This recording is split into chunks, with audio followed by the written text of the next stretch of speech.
Hello everyone, today we're gonna talk about rock keyboards, lead sounds. I think I got into rock keyboards a lot in my 20s at Musicians Institute especially, where on Thursdays there was this workshop where people would go and play, and a couple bands were really tight. And they were playing a lot of freestyle, acid jazz, rock fusion things, and they were missing keyboards player. So I would go there and I would bring my most portable synthesizer at the time, which was a Nord lead. And they were very, very open to just, lend me pedals, especially from their guitar pedal boards, so that we could experiment with sounds. I had really no normal sounds whatsoever, so only synth weird stuff, and they loved it. So it was super scary. You would go on stage, you didn't know what you were gonna play, but it was incredibly fun, and we would get to play chord changes from songs that maybe we knew or ideas, and we would try and experiment, and we would sometimes play acid jazz, sometimes it would go more on the rock fusion, prog rock stuff, and it was really, really a great experience. Maybe at the end of the day, I would go home and then I would just still brainstorm stuff on forums, try and get more information about sounds. It was very hard to find any information about these things. But one other thing that was great at the time was that if you really got lucky and could get into a band that got picked by teacher for being an opening act for some famous people that would play there in the school, you would go there and do, the opening act with the gear for those bands already set up. So we would sometimes be able to just get a quick glimpse at, the pedal boards, the effects, the settings, the stuff that these people had already prepared. And, we were super anxious to play, scared, but also very excited and just trying to remain calm to memorize as much as we could because we had, the real deal was just out there. So in this video, I'm going to talk about these lead patch that I played, that I used to improvise over this backing track that I made. And we are just gonna cover everything that I know about it and elements that are gonna be useful for every synthesizer that you have or don't have. It can be a virtual one, it can be a real keyboard, it can be anything. A lot of these principles will apply to your own stuff and make it your own. Again, absorb all the information and, make something constructive out of it. Get out there, play with your own sound, make it unique. Make it a unique voice that you can solo over songs and harmonies and duet with other musicians and really be your voice for when you are taking the stage and you're the lead, musician in a solo part, which could be remembered for years. So let's take a look at the sound. All right, so we're gonna cover this patch on my Moog Voyager, but the principles I'm talking about are going to be valid for every other synth you have, and I'm going to try and make it as universal as possible. So we have oscillator 1, 8 feet, square wave, and the mixer for oscillator 1 on the Voyager is set to 10. When you do this on the mixer here, things start to become a little more saturated. Past 5, the mixer on the Voyager is no longer that linear. So you have all sorts of harmonic content that gets added because of the, cranked up volume and saturated sound. Right, the filter is set to around 3K and the resonance to 30% and the keyboard contour to 30%. So I don't want the sound to be too open. I want it more of a guitarish.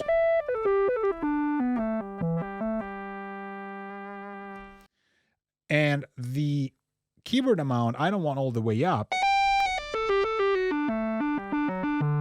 as I don't want the higher octaves to open up too much. Right? So if you sync in the band when you're soloing on the higher octaves, which should have a little bit more of an emphasis and, emotional charge to it and drive, it's probably because of the contour. So just, the keyboard tracking also called, just open it up more. But I find that 30% is great in this case.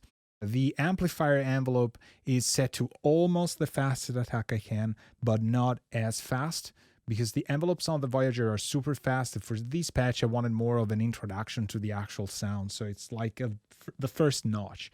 The decay is pretty long, the sustain is pretty short, and the release is halfway through.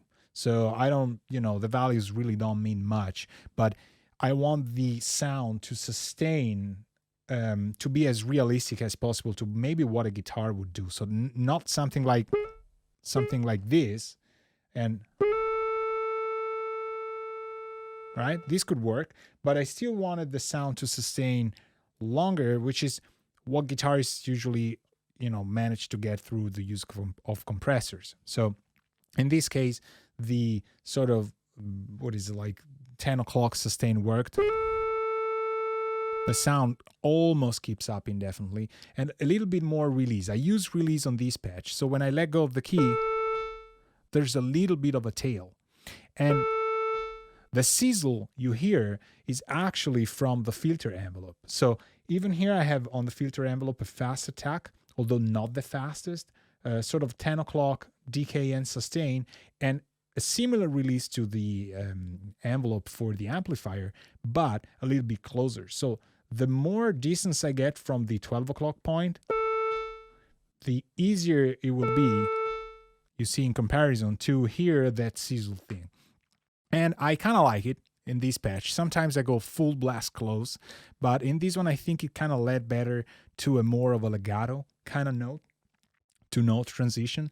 The important part is this, the amount to filter. This is set to 30%, but it's actually a minus 30% because it's the zero position here would be 0. So 12 o'clock is 0, and it means no influence for the filter envelope over the filter. If I go negative 30% or more, the cutoff point is going to start lower than its actual destination, and then it's going to ramp up there. As to the opposite, if I were to go positive 30%, we would go higher and then, go back there. So it creates these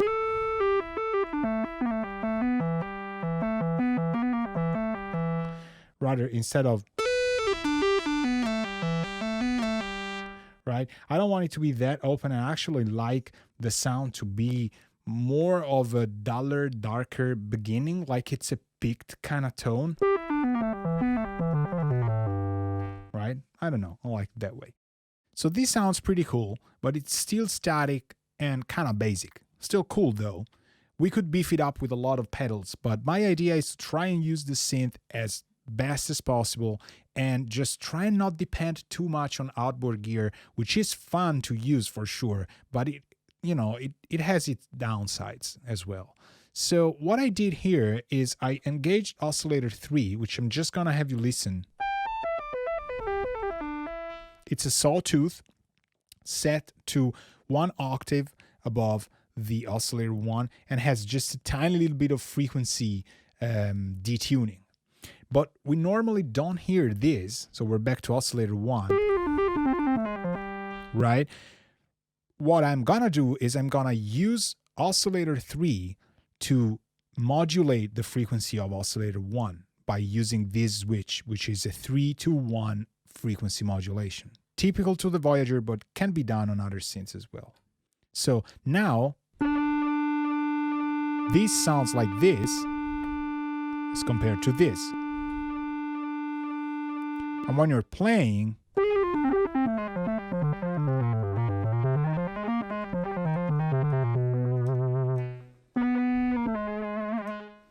instead of,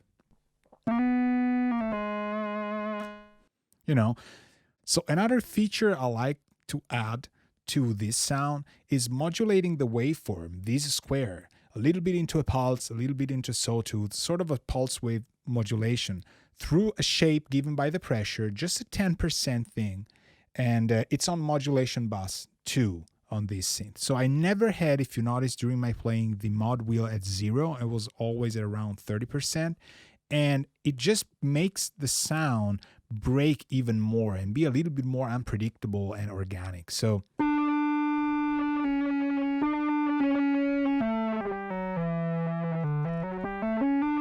I'm trying to emphasize it through more pressure, but it's still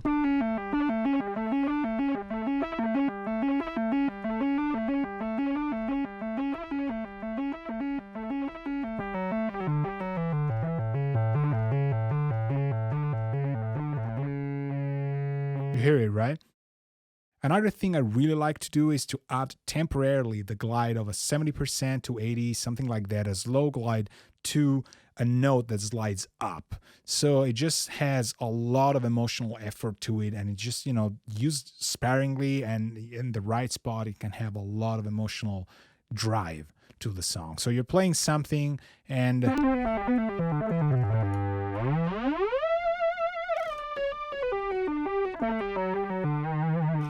you just slide up, and sometimes it's so slow that I try and catch it up with two hands, as you saw.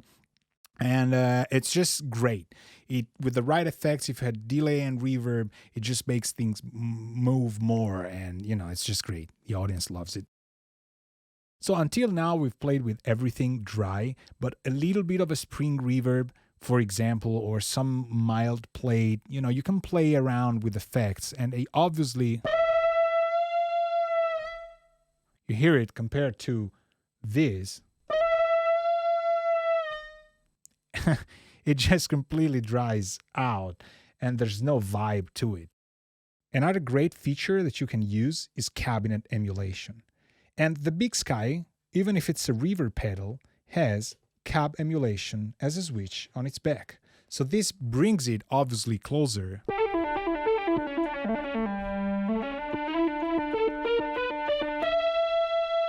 to sounding like an actual guitar, especially with the tweaks and things that we put on the Voyager itself.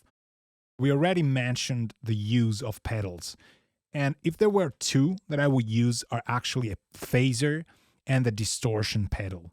So again, there's so many of them out there. This one here is an F pedal phase vibe.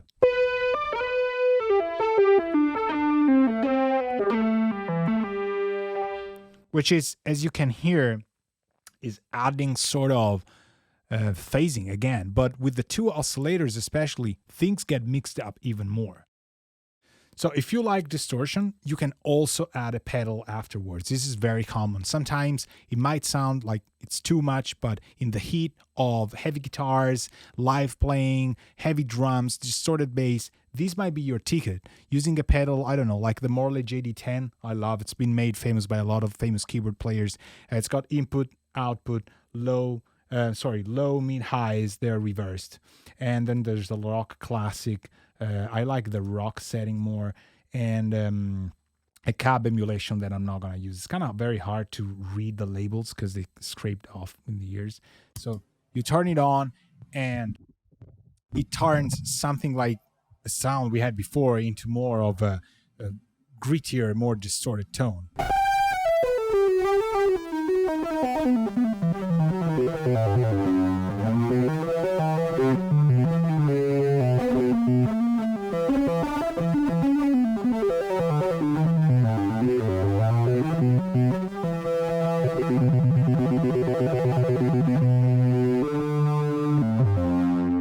Right? That's what I'm talking about. It might be too much right now in solo, but I guarantee you once you're in the thick of the whole band, this sounds really great. All right, so that's it. We covered all the basics and the foundations to make your own sound or improve what you already have. The endless tweaking will obviously make it better. The countless nights spent fiddling and noodling and stuff. And get out there, play. Don't forget to subscribe and like this video if you found it useful. And we'll be around. Ciao.